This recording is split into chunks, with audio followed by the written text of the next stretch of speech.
जी, कि इरशाद। इशरत कतरा है दरिया में फना हो जाना, दर्द का हद से गुजरना है दवा हो जाना। यूनिक एकेडमी में मैंने कोचिंग लेनी स्टार्ट की, वहां से फेमिलियरिटी बढ़ी, सिलेबस के बारे में चीजें पता चली। और एनसीईआरटीज जो आर्ट्स के जो सब्जेक्ट होते हैं ह्यूमैनिटीज के, वो थोड़े मेरे कमजोर थे। मन का हो तो अच्छा, ना हो तो और भी अच्छा, क्योंकि जो हमारे मन का नहीं होता है वो दरअसल परमेश्वर के मन का होता है, भगवान के मन का होता है, और वो हमारे लिए ज्यादा बेहतर होता है।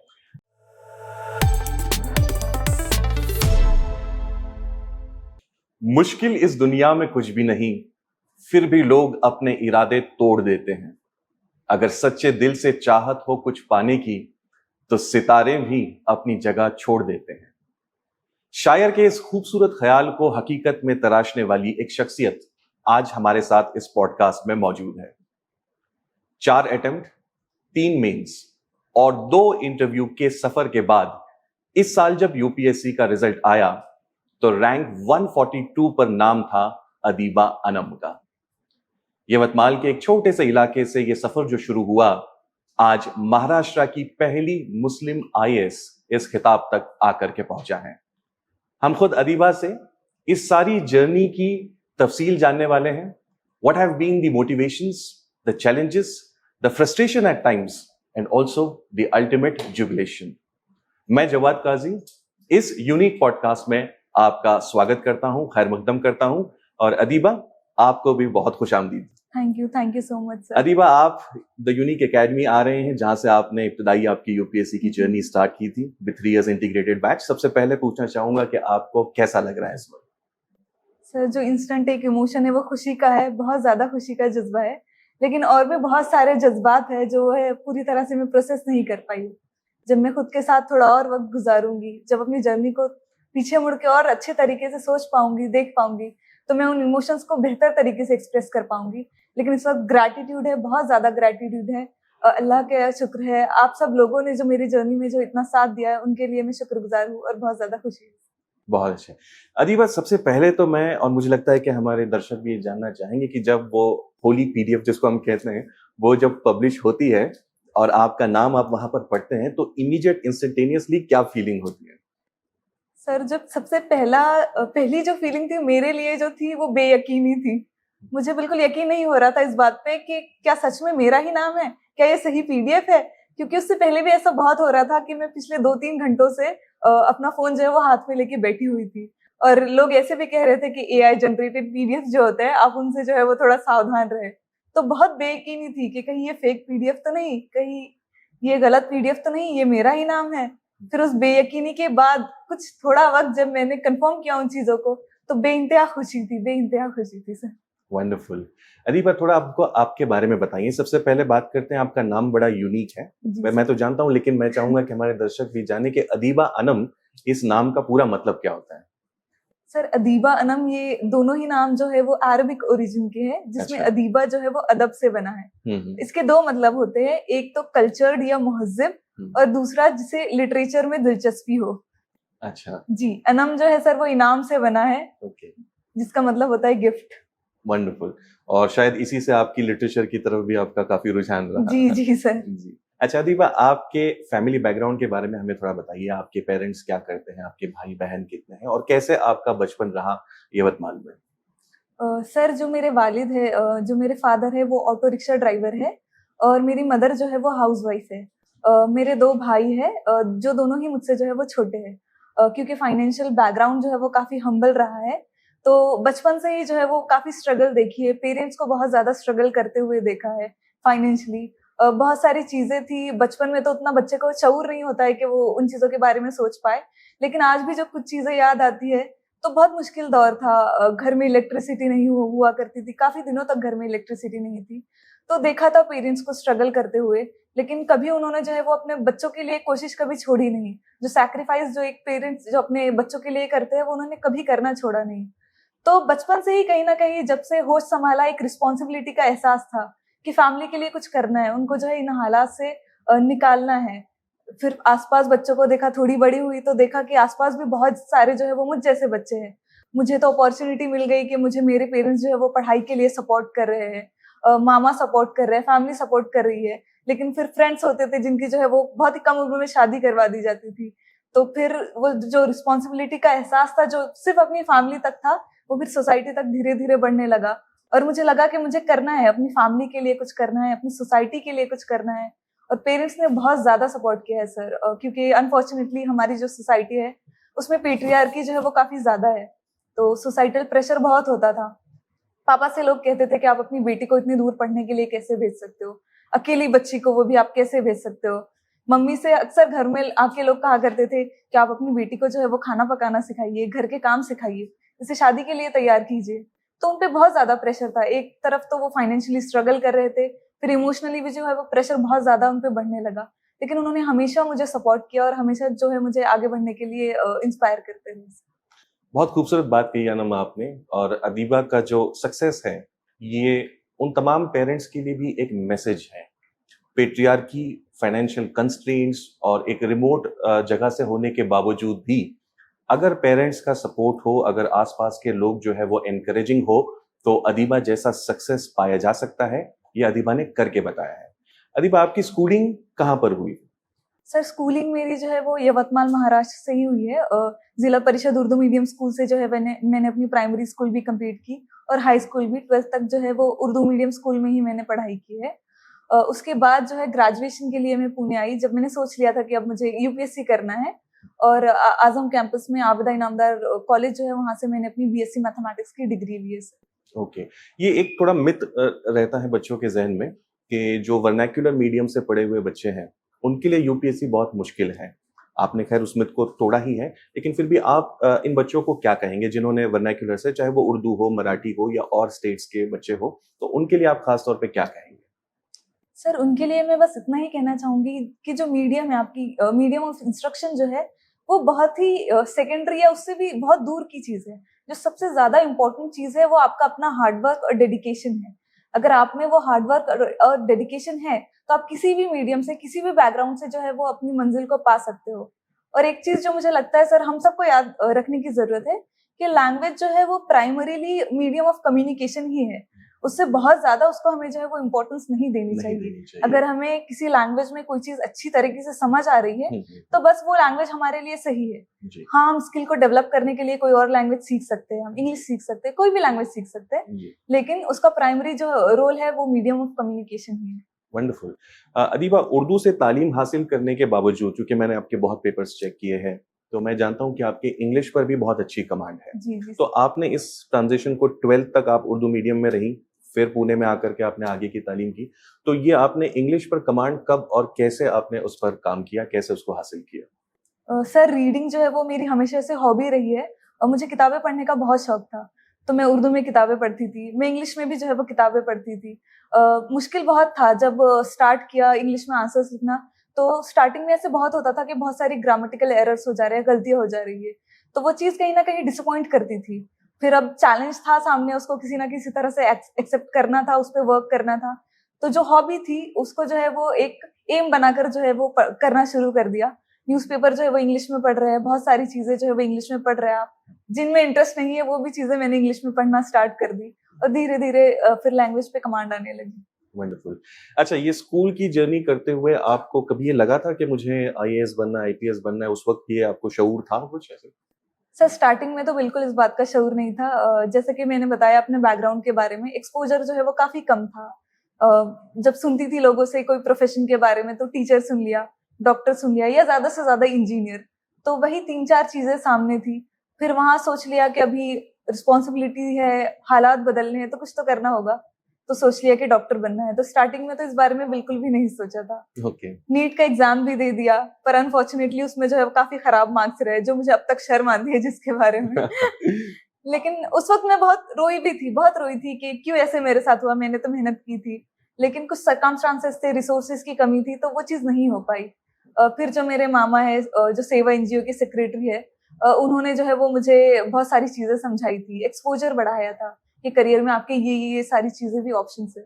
और उनका एक सेंटेंस था जो मुझे आज तक याद है।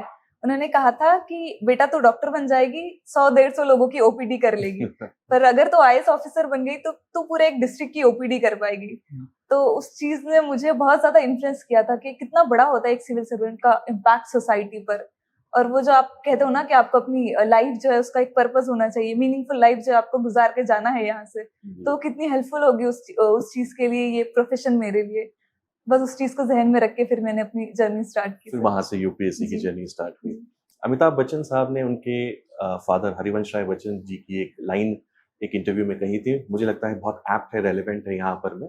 वो कहते हैं, मन का हो तो अच्छा, ना हो तो और भी अच्छा, क्योंकि जो हमारे मन का नहीं होता है वो दरअसल परमेश्वर के मन का होता है, भगवान के मन का होता है, और वो हमारे लिए ज्यादा बेहतर होता है।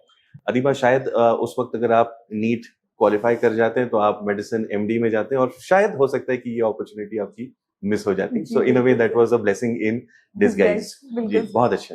तो फिर उसके बाद आपने यूपीएससी करने का डिसाइड किया, और फिर आगे की जर्नी आपकी कैसी रही? पूना आने के बाद से आपने क्या आगे किया? सर ग्रेजुएशन जो है मैंने आजम कैंपस से अपनी कंप्लीट कर ली, और जो फाउंडेशनल कोचिंग होती है उसके लिए मैंने यूनिक एकेडमी की 3 इयर्स जो है वो इंटीग्रेटेड बैच जो है वो ज्वाइन की। मुझे आज भी याद है सर, वो जुलाई 2017 था जब मैं पहली बार आपसे ही मिली थी यूनिक एकेडमी में। उस वक्त मुझे ज्यादा कुछ यूपीएससी के बारे में उस वक्त भी नहीं पता था, पर आपको सुन के लगा था कि हाँ ये बहुत अच्छी चीज है, हाँ ये बहुत बड़ी चीज है, कोई ऐसा काम है जो बड़ा काम होगा जो मैं करने जा रही हूँ। तो उस वक्त से जो है वो जर्नी फिर स्टार्ट हुई। यूनिक एकेडमी में मैंने कोचिंग लेनी स्टार्ट की, वहां से फेमिलियरिटी बढ़ी, सिलेबस के बारे में चीजें पता चली, और एनसीईआरटी जो आर्ट्स के जो सब्जेक्ट होते हैं ह्यूमैनिटीज के, वो थोड़े मेरे कमजोर थे क्योंकि बैकग्राउंड ही साइंस का था, तो समझने में काफी तकलीफ होती थी, तो उस चीज में बहुत ज्यादा हेल्प मिली। वहां से सर फिर जब मैं फर्स्ट अटेम्प्ट अपना ग्रेजुएशन के बाद मैंने दिया हज हाउस से, मुंबई हज हाउस से। अनफॉर्चुनेटली जो वो उस अटेम्प्ट में मैं प्रीलिम्स क्लियर नहीं कर पाई। उस वक्त भी मैं बहुत ज्यादा दुखी थी, समझ नहीं आ रहा था कि आगे क्या करूं, और ऐसे भी था कि वो एक तरह से फर्स्ट फेलियर था लाइफ का, तो पता नहीं था कि फेलियर को कैसे डील करना है। फिर सेकंड अटेम्प्ट जो है वो दिल्ली जाके दिया, वहां भी प्रीलिम्स क्लियर हो गया, फिर मेंस रह गया, फिर से एक फेलियर आ गया। अब थोड़ा कम दुख होता था पर दुख होता था। फाइनली जो थर्ड और फोर्थ अटेम्प्ट था फिर वो जामिया मिलिया इस्लामिया से दिया। थर्ड अटेम्प्ट में इंटरव्यू तक चली गई, पर अनफॉर्चुनेटली वो क्लियर नहीं हो पाया, और ये जो था वो फोर्थ अटेम्प्ट था जिसमें फाइनली जो है वो मिल गई, मंजिल मिल गई। जी जी।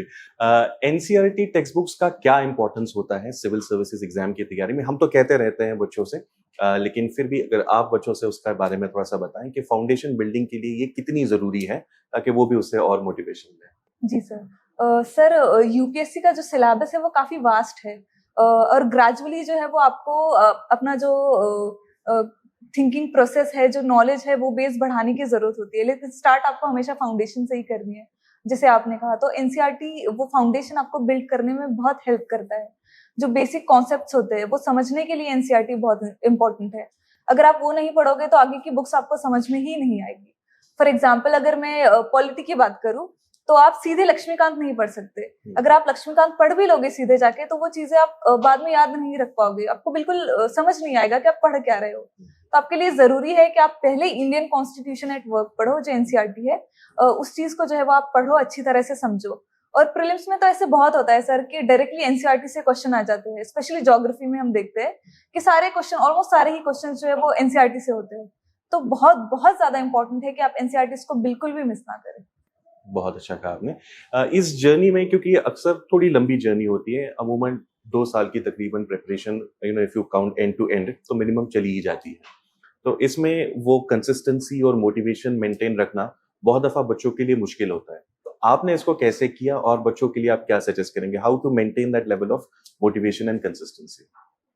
सर बीइंग अ ह्यूमन बहुत इम्पॉसिबल होती है ये चीज कि हम किसी चीज को फील ना करें, डिसअपॉइंटमेंट को फील ना करें, डर को फील ना करें।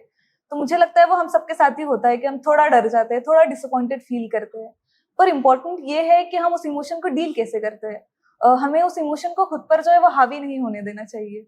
तो जब मेरे साथ जब ऐसे होता था कि फेलियर जो है मेरे सामने बहुत आते थे, तो मैं अक्सर जो है वो दूसरे लोगों को देखती थी। मेरे आसपास ऐसे बहुत सारे लोग थे जिन्होंने मुझसे ज्यादा अटेम्प्ट दिए थे, या जो मुझसे ज्यादा जो है वो फेलियर को फेस कर रहे थे। आज रिजल्ट आया, उनका नाम में लिस्ट नहीं है, और सेकंड डे से वो पढ़ाई करने लग जाते थे। तो उस चीज ने जो है वो बहुत ज्यादा मोटिवेट किया है। लेकिन इन सब चीजों के अलावा भी जो इम्पोर्टेंट चीज मुझे लगती है वो आपकी इंटरनल मोटिवेशन होती है, क्योंकि बाहर की चीजें अक्सर जो है वो इंसान को थोड़ी देर के लिए जो है वो इन्फ्लुएंस करती है, बाद में वो भूल ही जाता है। तो वो अंदर था कि करना है, करना है, मतलब करना ही है, आप हार नहीं मान सकते। आप हार मान लोगे तो वैसे भी क्या ही होगा, कोशिश करोगे तो कुछ तो हो जाएगा, कुछ नहीं भी होगा कुछ सीख लोगे लाइफ में। तो वो चीज हमेशा थी और उस चीज को लेके जो है वो हमेशा चला है। और गालिब का सर एक शेर है कि इशरत कतरा है दरिया में फना हो जाना, दर्द का हद से गुजरना है दवा हो जाना। बहुत खूब। तो वो फेलियर्स जितने बढ़ते गए उनकी जो डर का जो एहसास है, जो कमी का जो एहसास है वो उतना ही कम होता गया, क्योंकि सीख लिया था मैंने अब उन फेलियर से सीखना, उन फेलियर से सीखना सीख लिया था। और ये भी पता था कि ये जो एग्जाम है ये मेरी वर्थ डिफाइन नहीं करता। बहुत हो सकता है फिर से मेरा पीडीएफ में नाम ना हो, पर इस जर्नी ने जो है मुझे एक बेटर पर्सन बनाया है, मुझे बहुत कुछ सिखाया है। तो मैंने जो सीखा है उसको मैं कहीं ना कहीं तो लाइफ में अप्लाई कर ही लूंगी। तो ये पॉजिटिव माइंडसेट जो है वो लेके चलने की कोशिश की और उसी ने जो है वो कंसिस्टेंटली परफॉर्म करने या हार्ड वर्क करने के लिए मदद की है सर हमेशा। बहुत खूबसूरत शेर आपने गालिब का सुनाया और मेरे अंदर का भी जो लिटरेचर का शौकीन पर्सन है वो भी जाग गया। गालिब का एक शेर मुझे भी इस वक्त याद आ रहा है, रंज से खूगर हुआ इंसान तो मिट जाता है रंज, मुश्किलें मुझ पर पड़ी इतनी क्या सा हो गई। आपके लिए भी शेर जो है वो बहुत हद तक फिट बैठता है। उर्दू लिटरेचर में आपको पहले से शौक था और आपने उर्दू लिटरेचर ऑप्ट किया। क्या आप कहेंगे जो स्टूडेंट्स उर्दू लिटरेचर या for that matter any literature optional जो ऑप्ट करना चाह रहे हैं, what is it that they should bear in mind when going for a literature based optional? Sir जो लिटरेचर का जो ऑप्शनल होता है वो बाकी ऑप्शनल से बहुत ज्यादा डिफरेंट होता है। अगर मैं दो कैटेगरीज में ऑप्शनल्स को डालूं तो एक कैटेगरी ऐसी होती है जिसमें जो है आपको आपकी जो नॉलेज होती है वो बहुत ज्यादा इंपॉर्टेंट होती है, और दूसरी कैटेगरी ऐसी है जिसमें एक्सप्रेशन जो है वो ज्यादा इंपॉर्टेंट हो जाता है। तो लिटरेचर वाला जो है वो इस दूसरी कैटेगरी में आता है कि आप एक्सप्रेस कितने अच्छे तरीके से करते हो चीजों को। आपका जो पर्सनल टच जो हम कहते हैं कि आपका खुद का जो पर्सनल तरीका है चीजों को एक्सप्रेस करने का, आप कितना महसूस करके चीजें जो है वो लिखते हो और आपने जो लिखा है वो उसको सामने वाला कितने अच्छे से महसूस कर सकता है, और ये चीज जो है वो बहुत ज्यादा इंपॉर्टेंट हो जाती है when it comes to literature. तो आपको उसके लिए उस तरीके से लिखने की जो है वो प्रैक्टिस बहुत ज्यादा करनी पड़ती है। और एक और भी चीज है सर जो अनफॉर्चुनेटली बहुत ज्यादा अभी आम हो गई है, जो मैंने अपनी जर्नी में देखा है कि लोग ऐसे समझते हैं कि लिटरेचर में जो है मार्क्स नहीं आते। आप किसी भी लिटरेचर का ऑप्शनल ले लो, आपके जो मार्क्स जो है वो खराब आएंगे। उर्दू में भी ऐसे ही होता था मेरे साथ, और मुझे बहुत सारे लोगों ने सजेस्ट भी किया कि आप अपना ऑप्शनल चेंज कर दो, पर वो जो चीज थी कि ठीक है अभी मार्क्स नहीं आ रहे और लोगों के नहीं आए हैं, ऐसे जरूरी नहीं है कि मेरे भी नहीं आएंगे। अगर मैं उस तरीके से हार्ड वर्क करूं, उतने अपने आप पे जो है वर्क करूं, इम्प्रूवमेंट के लिए काम करूं, तो मार्क्स आ जाएंगे। तो थोड़ी एक्स्ट्रा जो है वो आपको मेहनत करनी पड़ेगी, थोड़ी एक्स्ट्रा रिसर्च करनी पड़ेगी, क्योंकि बाकी सारों चीजों के लिए जो है वो रिसोर्सेज काफी ज्यादा अवेलेबल होते हैं, दूसरों के पॉइंट ऑफ व्यूज जो है वो काफी ज्यादा अवेलेबल हो सकते हैं। और यहाँ आपको इस बात का भी ध्यान रखना है कि आप जो है वो दूसरे जो भी ऑथर है जो भी लिख रहे हैं उनके पॉइंट ऑफ व्यूज ले, पर साथ में जो है वो आपका अपना पर्सनल टच भी होना चाहिए कि आप अदब को कितने अदब से समझ रहे हो। बहुत खूब कहा आपने। ऑप्शनल के तौर पर जब मैं देखता हूँ बच्चों में एक मुस्तकिल मिजाजी नहीं होती है, they are not consistent with their selection और चॉइस ऑफ ऑप्शन। इस साल के टॉपर ने ये ले लिया तो वो उस ऑप्शन में चले जाएंगे, अगली बारी उसमें नंबर नहीं आए तो कुछ जंप कर लेंगे। तो खास तौर पे ऐसे बच्चों को आप क्या कहेंगे, how they should remain confident about their preparation about that particular option? आपने कुछ कहा तो है, लेकिन थोड़ी और वजाहत अगर आप सर यूपीएससी में हम हमेशा कहते हैं कि जो यू है दैट स्टैंड्स फॉर अनप्रिडिक्टेबल। तो आप ऑप्शनल चेंज भी कर लोगे तो आपको कौन इस बात की गारंटी दे रहा है कि आप उस ऑप्शनल में एक्सेल कर लोगे, आप बहुत अच्छा परफॉर्म कर लोगे। तो बेटर है कि आपका इंटरेस्ट जिस चीज में है, आप जिस चीज में अच्छे हो आप उसी पे वर्क करें, आप उसी पे फोकस करें, उसी को लेके कॉन्फिडेंट रहे, क्योंकि वहां कोई तो ऐसी चीज है जो आपके कंट्रोल में है। आपको पता है मेरा इसमें इंटरेस्ट है, आपको पता है मैं इसमें अच्छा कर सकता हूँ, आपने ऑप्शनल चेंज कर लिया, अब आपको कुछ नहीं पता कि आपका इंटरेस्ट है भी या नहीं, किसी और के बोलने पे आपने चेंज कर लिया, आपको ये भी नहीं पता कि आप उसमें अच्छा कर पाओगे या नहीं। तो मुझे लगता है कि जो चीज हमारे कंट्रोल में है उस चीज पे हमें ज्यादा फोकस करना चाहिए। तो मैं सारे जो स्टूडेंट्स एस्पायरेंट्स हैं उनसे यही कहूंगी कि आप कॉन्फिडेंट रहे अपने ऑप्शनल को लेके, बिल्कुल कॉन्फिडेंट रहे, उसको उसी पे आप जो है हार्ड वर्क करें, और आप अपने हार्ड वर्क पे भी फेथ रखें कि आपने मेहनत की है तो आपको उसका फल जरूर मिलेगा। बहुत अच्छा। अरीबा, इस जर्नी में as you said we are all humans and we tend to make mistakes. आपसे भी इस जर्नी के अंदर में कुछ मिस्टेक्स आपसे हुई होंगी। आपको क्या लगता है कि वो कौन सी मिस्टेक्स हैं जिनको हर एस्पिरेंट को कॉन्शियसली अवॉइड करना चाहिए? आपके एक्सपीरियंस के बेसिस पर आप क्या कहेंगे इसमें? सर जो सबसे पहली गलती मुझसे हुई थी, मुझे आज तक याद है कि जो कंपटीशन होता है हमारे आसपास, उस कंपटीशन से हमें डरना नहीं चाहिए, उसको खुद पे हावी नहीं होने देना चाहिए। उसको नेगेटिवली नहीं लेना चाहिए। जब मैंने अपना फर्स्ट अटेम्प्ट दिया था तो उससे पहले तक मैं पुणे में थी। जो लोगों से इंटरेक्शन हो रहा है वो लिमिटेड हो रहा है, क्योंकि साथ में ग्रेजुएशन भी कर रहे हो, तो बाकी जो यूपीएससी एस्पायरेंट्स है उनसे उनका उतना ज्यादा इंटरेक्शन नहीं होता था। लेकिन जब मैं हज हाउस गई तो वहां मैंने देखा कि बहुत सारे लोग जो है वो रेस में लगे हुए हैं, वो मुझसे बहुत अच्छा परफॉर्म कर रहे हैं। तो मैं डर जाती थी, मैं बहुत ज्यादा डर जाती थी कि अब मैं कैसे करूंगी। और उस डर से जो है वो मैंने बहुत ज्यादा गलतियां की है। अपने प्रीलिम्स के पेपर में मुझे आज तक याद है कि सिली मिस्टेक्स जो मुझसे हुई है वो उसी डर की वजह से हुई है। तो हमें उस कंपटीशन को जो है वो अपने ऊपर हावी नहीं होने देना चाहिए। हमें याद रखना चाहिए कि हमारा कंपटीशन हमसे है। हमारा टारगेट ये होना चाहिए कि हम अपने आप को जो है वो कल से आज कैसे बेहतर इंसान बना सकते हैं। सर दूसरी चीज जो ये मुझसे गलती जो हुई थी, वो ऐसे होता है कि जब भी कोई यूपीएससी का रिजल्ट आता है तो आपके सामने बहुत सारे टॉपर्स आ जाएंगे, फिर वो आपको बहुत सारी बातें कहेंगे, तो उससे एक तरह का फोमो हो जाता है कि ये चीज तो मैंने कभी की ही नहीं, ये जो बता रहे हैं इनके लिए इतनी वर्क की, इन्होंने इतने अच्छे मार्क्स इससे ले लिए, मैंने तो कभी की ही नहीं। तो फिर मैं उस चीज को भी करने की कोशिश करने लगती थी, और उससे ऐसे होता था कि जो लिमिटेड रिसोर्सेस थे वो काफी ज्यादा बढ़ जाते थे, और फिर वो होता है ना कि आप दो कश्तियों में एक साथ पैर नहीं रख सकते, तो दोनों भी चीजें फिर सही से हो नहीं पाती थी। तो दूसरी चीज यही है कि आपको अपनी जो रिसोर्सेस है वो लिमिटेड रखनी है। एक ही चीज पढ़नी है लेकिन उसको 5-6 बार पढ़ना है। ऐसे नहीं करना कि आप 5-6 चीजों को पढ़ रहे हो, एक एक बार पढ़ रहे हो, तो आपको वो चीज बिल्कुल भी काम नहीं आएगी। सर तीसरी चीज जो है वो स्ट्रैटेजीज के बारे में मैंने सीखी है कि हम जो है वो अपनी खुद की स्ट्रैटेजी डेवलप नहीं करते, बहुत लेट कर देते हैं। मुझसे ये बहुत देर हो गई इस चीज में। शायद हो सकता है अगर मैं वो चीज पहले कर लेती तो पहले ही मेरी एग्जाम जो है वो क्लियर हो जाती, लेकिन मैं जो है वो दूसरों की स्ट्रैटेजीज को हूबहू अपनाने की कोशिश करती थी। फिर मुझे बाद में इस चीज का रियलाइजेशन हुआ कि उस लिस्ट में कम से कम 1000 बच्चे हैं, उनकी कम से कम 200-300 अलग अलग अपनी स्ट्रैटेजीज होंगी, और वो हर एक स्ट्रैटेजी हर एक के लिए वर्क की है। तो ऐसे नहीं है कि कोई एक ही फॉर्मूला है सक्सेस का। आप उसे कस्टमाइज करें, आप देखें कि आपके लिए क्या वर्क कर सकता है, आप किसमें बेहतर तरीके से कर सकते हैं चीजें, और आप फिर उस हिसाब से जो है वो अपनी स्ट्रैटेजी बनाएं, अपनी खुद की नोट्स बनाएं। ऐसा ना करें कि आप जो किसी टॉपर की नोट्स जो है वो आपने हूबहू ले ली और उसी को जो है आप पढ़ रहे हो, वो आप जो है वो उसको ठीक तरह से नहीं कर पाओगे, आपकी ऑनेस्टी जो है वो उसमें नहीं रहेगी। तो आपको अपनी स्ट्रैटेजी खुद बनानी चाहिए, और नोट्स भी जो है वो आप कोशिश करके आप खुद ही अपनी नोट्स बनाएं। जो पब्लिक एडमिनिस्ट्रेशन में हम एक थिंकर पढ़ते हैं टेलर, वो कहता है कि one best way of doing. तो यूपीएससी में ऐसी कोई वन बेस्ट वे नहीं है, हर एक की अपनी स्ट्रेंथ्स वीकनेसेस होती हैं, उसके अकॉर्डिंग आपको अपनी स्ट्रेटेजी जो है वो कैलिब्रेट करनी चाहिए। अदीब आप प्रीलिम्स पर आते हैं। अब प्रीलिम्स में आपने फेलियर भी देखा और सक्सेस भी देखा उसके बाद में, और प्रीलिम्स कहते हैं कि इस पूरे एग्जाम, इस जर्नी की सबसे डाइसी अगर कोई स्टेज है तो वो प्रीलिम्स है। तो प्रीलिम्स के लिए क्या आप बच्चों के लिए ब्रीफली अप्रोच सजेस्ट करेंगे? अभी अपकमिंग भी है कुछ दिनों पर, तो आप क्या सजेस्ट करेंगे, कैसे अप्रोच करना चाहिए प्रीलिम्स के लिए? प्रीलिम्स में सर एक चीज जो हमेशा याद रखने की जरूरत है कि प्रीलिम्स जो है वो नॉलेज बेस्ड नहीं होता पूरा का पूरा। आपको कुछ स्किल्स है जो डेवलप करनी पड़ेगी। वो स्किल्स आप उसी वक्त डेवलप कर पाओगे जब आप पीवाईक्यूज सॉल्व करोगे। पीवाईक्यूज बहुत ज्यादा इंपॉर्टेंट है। आपको यूपीएससी की लैंग्वेज समझने की जरूरत है।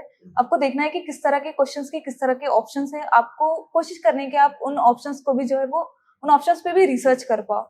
और ऐसा हमेशा होगा कि 30 to 40 क्वेश्चंस के से ज्यादा आप सॉल्व नहीं कर पाओगे पेपर में। उस वक्त जो है आपको वो लॉजिकल गेस करने हैं, और वो करने ही है। आपको जो अपनी इंस्टिंक्ट्स पे भरोसा करना है, और बिल्कुल बिना डरे जो है आपको उस क्वेश्चन को सॉल्व करना है। बाकी सर जो बेसिक चीजें है कि आपको अपना सिलेबस जो है वो कंप्लीट करना है। एनसीईआरटी से आपको स्टार्ट करना है। जो स्टैंडर्ड बुक्स है वो जो है वो अच्छी तरह से पढ़ना है। आप किसी एक टेस्ट सीरीज को फॉलो करें, बहुत ज्यादा टेस्ट सीरीज को फॉलो करने की कोशिश ना करें, पर उसको फर्स्ट टेस्ट से आखिरी टेस्ट तक लगाए, ताकि आपका सिलेबस जो है वो कंप्लीट हो और बार बार जो आप उस चीज को रिवाइज कर पाए। बहुत अच्छा है। प्रीलिम्स के बाद अब मेंस के बारे में थोड़ी बात करते हैं। मैं ये देखता हूँ कि बहुत सारे बच्चे पढ़ाई और मेहनत तो बहुत करते हैं, लेकिन जब बारी आती है राइटिंग की तो एक मेंटल ब्लॉक सा होता है, वो राइटिंग की प्रैक्टिस नहीं करते हैं, and because of that their selection is missed out on. So what will you suggest, what is the importance of writing answers, essays regularly? Sir ऐसे तो हम इतना पढ़ते हैं यूपीएससी में, ऐसा होता है कोई भी ऐसा एस्पायरेंट नहीं होगा जिसने पढ़ा नहीं होगा। तो आपके दिमाग में है चीजें, आपके दिमाग में बहुत सारी है, पर आप उस चीज को पेपर पे उस वक्त लिख ही नहीं पाओगे, उस वक्त तक लिख ही नहीं पाओगे जब तक आप प्रैक्टिस नहीं करोगे। वो इनिशियल जो ब्लॉकेज होता है वो हर किसी के साथ होता है, मेरे साथ भी हुआ था। मुझे याद है जब मैंने अपना फर्स्ट एसे लिखा था तो उसमें मैंने जो है वो एक ट्री बना दिया था। मुझे बिल्कुल नहीं पता था ऐसे कैसे लिखते हैं, तो आज भी मुझे उस चीज पे जो है वो हंसी आती है। पर मैंने शुरुआत वहीं से की थी, डर लगा था पर शुरुआत कर ली थी। तो इम्पोर्टेंट है कि आप स्टार्ट करें, कहीं से भी स्टार्ट करें। आप इस चीज पे फोकस ना करें, या इस चीज का इंतजार ना करें कि आपका सिलेबस कंप्लीट हो जाएगा तब जाके आप राइटिंग स्टार्ट करोगे। आप जो है वो पढ़ रहे हो किसी टॉपिक को, उसी वक्त जो है आप उस पर आंसर लिखना जो है वो स्टार्ट कर दे। बहुत अच्छे। ऐसे के लिए खासतौर पे आप क्या स्ट्रेटेजी सजेस्ट करेंगे स्टूडेंट्स के लिए, ताकि ऐसे में अच्छे नंबर आए? आपके एसेज बहुत अच्छे होते थे एंड आई एम होपिंग कि इस बार भी आपके एसे में स्कोर अच्छा आएगा। होपफुली सर, ऐसे जो है वो भी एक लिटरेचर का पार्ट होता है। तो जो चीज मैंने पहले कही थी कि अदब को जो है वो अदब से लिखना है, तो ऐसे बाकी आंसर राइटिंग से बहुत ज्यादा डिफरेंट हो जाता है। उसकी प्रैक्टिस आपको बहुत ज्यादा अलग करनी है। उसमें जो है आपको बहुत ज्यादा एक्सप्रेसिव होना है। आपके जो इमोशंस है आपको वो भी एक्सप्रेस करने हैं, लेकिन एक तरीके से एक्सप्रेस करने हैं। तो उस चीज की आपको बहुत ज्यादा प्रैक्टिस करनी होगी। और ऐसे में बहुत सारे डायमेंशंस होते हैं जो खोलने पड़ते हैं, उसके लिए बहुत ज्यादा सोचना पड़ता है। और ऐसे की एक खूबसूरती ये भी है कि आपके पास सोचने के लिए उस वक्त टाइम होता भी है। तो आप सोचे, आप बहुत ज्यादा सोचे, ब्रेनस्टॉर्मिंग करते रहे ऐसे के लिए, और उसको लिखने की कोशिश करें। मुझे जो है ऐसे के लिए जवाद काजी सर ने गाइड किया था, तो मैं तो आपको बिल्कुल इस चीज के लिए रेकमेंड करती हूँ कि आप भी जो है वो उनसे मेंटरिंग ले सकते हैं इस चीज के लिए। सर ने मुझे बहुत सारी चीजें सिखाई थी ऐसे में, जिसमें से एक जो बहुत मुझे इम्पोर्टेंट चीज लगी थी कि वैल्यूज जो होती है, आपकी जो खुद की वैल्यूज होती है, वो जो है वो रिफ्लेक्ट करनी चाहिए उस ऐसे में। आपके जो ख्यालात है वो रिफ्लेक्ट करने चाहिए उस ऐसे में, और ये चीज बिना प्रैक्टिस के बिल्कुल नहीं आएगी। बहुत अच्छी। इंटरव्यू का जब आपको फर्स्ट टाइम कॉल आया, द प्रीवियस इंटरव्यू, तो उस वक्त आपने कैसे तैयारी की? क्या आपके लर्निंग्स थे और आपने कैसे इस इंटरव्यू में कुछ डिफरेंट करने की कोशिश की? इस पर कुछ आपके ख्याल शेयर कीजिए। जी सर, सर वो जब फर्स्ट टाइम कॉल आया था इंटरव्यू का, तो बहुत नई सी फीलिंग थी। और ऐसे भी था कि क्योंकि तीनों स्टेज बहुत एक दूसरे से डिफरेंट होती है, तीनों स्टेजेस। तो इंटरव्यू के बारे में कुछ ज्यादा पता नहीं था, और बंदा पहले से उसके लिए प्रिपेयर भी नहीं होता है कि क्योंकि इतना कॉन्फिडेंस किसमें होता है कि मैं इंटरव्यू तक जाऊंगा ही जाऊंगा और मुझे अभी से उसके लिए तैयार हो जाना चाहिए। तो फिर ऐसे हुआ था कि बहुत सारे लोगों से बहुत सारे सजेशंस लेने शुरू कर दिए थे, और उसमें बहुत कॉन्ट्राडिक्टरी सजेशंस मिलते थे। कोई कहता था कि आप जो है वो बहुत ज्यादा मॉक्स लगा ले, आप 10-12 मॉक इंटरव्यू दे दे। कोई कहता था नहीं, ज्यादा ना दे, आपका जो है वो फिर दिमाग जो है वो ब्लॉक हो जाएगा। तो समझ नहीं आता था उस वक्त कि किसकी कौन सी चीज को लेना है और कौन सी चीज को नहीं लेना है। तो उस वक्त ऐसे हुआ था कि हर चीज फॉलो करने की कोशिश की, वापस से वो भूल गई कि लिमिटेड रखने हैं रिसोर्सेज, लिमिटेड रखनी है चीजें। तो वो एक गलती हो गई। फिर जब और ये भी एक चीज थी कि हर कोई कहता था कि इंटरव्यू तो डाफ बेस्ड होता है, आपको चीजें जो है वो डाफ से ही पूछेंगे, आपको उसी पे फोकस करना है। पर जब वहां गई तो सारा फैक्चुअल हो गया, तो मैं वहां जाके थोड़ा सा डर गई। तो मुझे वहां से मैंने चीजें सीखी है कि फिर से आपको वही करना है कि आपके लिए जो चीजें वर्क करती है आपको उन पे फोकस करना है। मेरा ऐसे था सर कि मुझे कॉन्फिडेंटली बोलने में ज्यादा कुछ प्रॉब्लम नहीं थी। तो फिर इस बारी मैंने सोच लिया कि मॉक्स जो है वो आपको लिमिटेड ही देनी है, आपको जो है वो अपने साथ वक्त गुजारना है। आपके जो ख्यालात है वो जो आपको वापस से सोचना है कि आप क्या सोचते हो, किस तरीके से सोचते हो, और फिर जो है वो लिमिटेड मॉक्स देने हैं। आपको हर चीज जो है वो कवर करने की कोशिश करनी है, चाहे वो फैक्चुअल पार्ट हो या फिर चाहे वो आपका डाफ वाला पार्ट हो। हर तरह से जो आपको तैयार रहना है, और फिर जाके आपको आराम से इंटरव्यू देना है। आपको नहीं भी आता है तो कोई बात नहीं, क्योंकि हर किसी को सब कुछ नहीं आ सकता। कुछ तो होगा जो आपको नहीं आएगा, पर आपको वहां जाके इस चीज को एक्सप्रेस करना है, इस चीज को रिफ्लेक्शन दिखना चाहिए आपकी पर्सनालिटी में कि आप ईगर हो उस चीज को सीखने के लिए। तो वो सारी चीजें जो है वो इस बार अप्लाई की थी और वो सारी वर्क कर गई। सो स्टूडेंट्स को मैं भी यही चीज सजेस्ट करूंगा कि यूपीएससी खुद इसको पर्सनालिटी टेस्ट कहती है ना। तो it's not about mugging up facts around your desk. Yes, डेफ बहुत इंपॉर्टेंट है, उस पर काम करना ही है हमको, but it should be more in applied way. आपके वैल्यूज, आपकी जो क्वालिटीज हैं वो रिफ्लेक्ट करें इंटरव्यू के अंदर में, और आप उसको एज अ बर्डन या प्रेशर ना लें। It's a very organic flowing kind of a conversation, जिसमें आपको अपने आप को बेस्ट प्रेजेंट करना है। कई सारे सवालों के जवाब नहीं भी पता है तो you can always say interview को लेकर के बड़ा वो मिथ्स, आजकल तो बड़े शॉर्ट्स वो वायरल होते हैं। तो क्या मिथ्स हैं जो आप यहाँ पर मैं बच्चों से वो करना चाहेंगे कि ये चीजें गलत है, आपको जहन से इनको निकालना होगा? सर, जो रील्स हम देखते हैं, हम भी देखा करते थे इंटरव्यू से पहले, जब तक वो एक्सपीरियंस नहीं हुआ था। लेकिन जो रियल इंटरव्यू होता है वो इन मॉक इंटरव्यू से बहुत ज्यादा डिफरेंट होता है।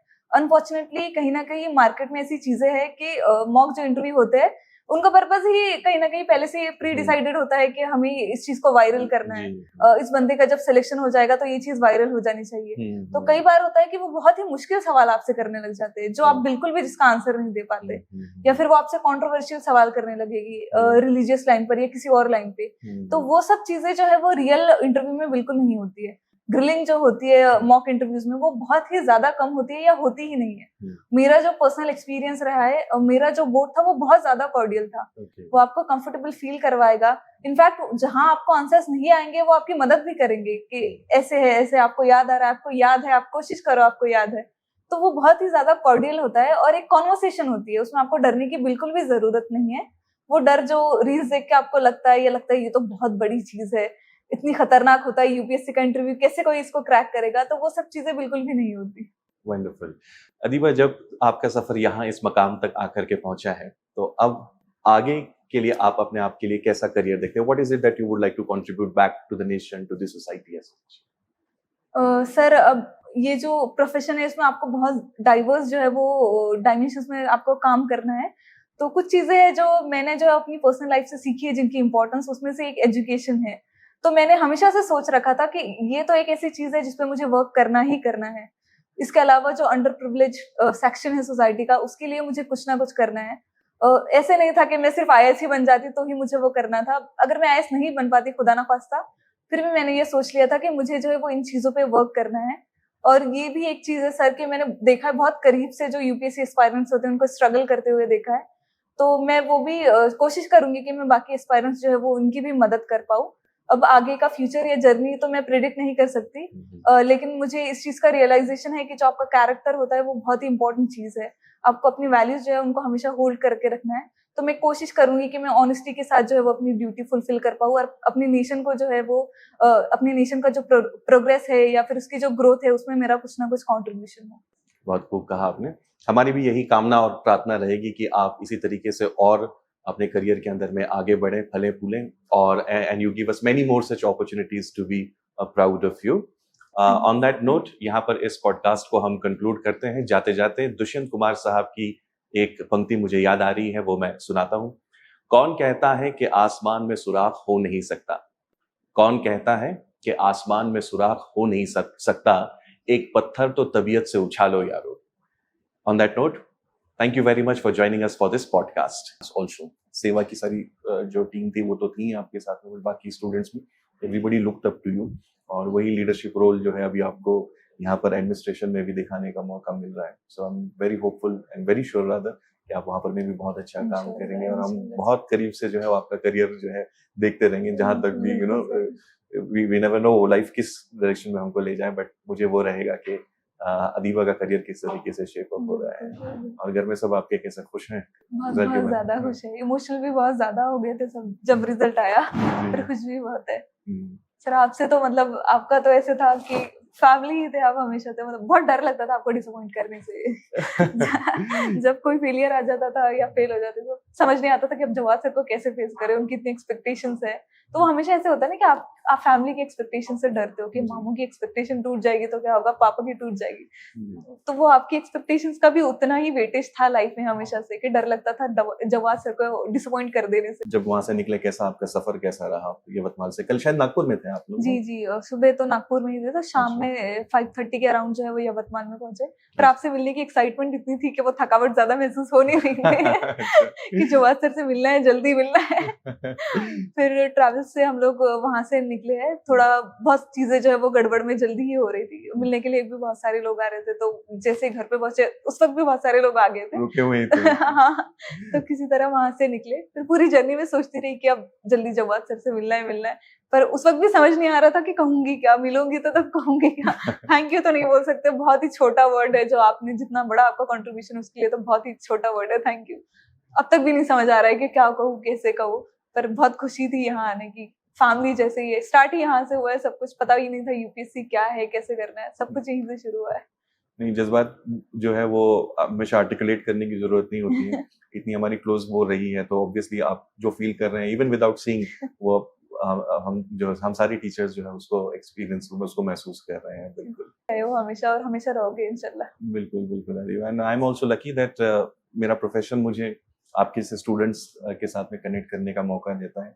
हर साल ऐसे बच्चे आते हैं जो वाकई अपने आप में Kundan purest form of gold होते हैं, और ये जब अपने करियर में आगे बढ़ते हैं, कुछ अच्छा अचीव करते हैं, तो हम अपने आप को वहाँ देखते हैं। मैं, हर्षल सर, हमारे और जो कलीग्स है, we all of course are ourselves, हमारे टाइम्स में हम यूपीएससी एस्पिरेंट्स थे, तो वो एक कसक रह जाती है कि sometimes we did not get the opportunity for various reasons. तो और जो दूसरे बच्चे हैं उनको वो पूरा एनवायरनमेंट मिले, मौका मिले, और जब आप लोग ऐसा कुछ कर दिखाते हैं तो हम उस खुशी में अपने आप को देखते हैं ऐसे। सर ये सिर्फ मेरी स्टोरी या मेरी जर्नी या मेरी सक्सेस है ही नहीं, आप सब लोगों की सक्सेस है, आप सब लोगों की जर्नी रही है। स्टार्टिंग से, जब से स्टार्ट किया था तब से अब तक आप साथ हो और आगे भी रहोगे इंशाल्लाह। चलिए ठीक है, बहुत ऑल द बेस्ट आपको आगे की जर्नी के लिए, है ना, और कनेक्टेड तो रहेंगे ही वैसे। बिल्कुल बिल्कुल।